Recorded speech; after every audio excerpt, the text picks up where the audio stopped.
You ask Tiger to calculate. This deals with linear inequalities with one unknown. The final result is x equal or smaller than 13/4 equal or smaller than 31/4. Let's solve it step by step. Group all x terms on the left side of the inequality. Subtract 3x from both sides.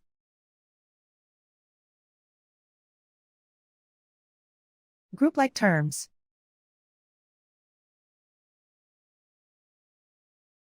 Simplify the arithmetic.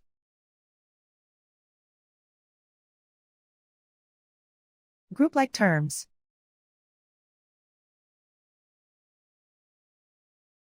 Simplify the arithmetic.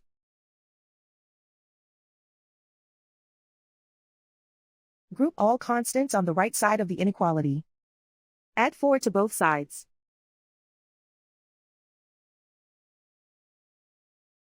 Simplify the arithmetic.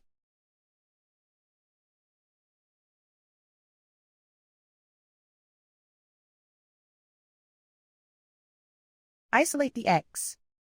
Divide both sides by 4.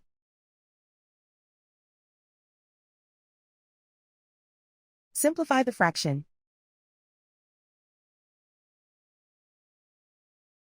Plot the solution on a coordinate grid. And so the final result is x equal or smaller than 13/4 equal or smaller than 31/4.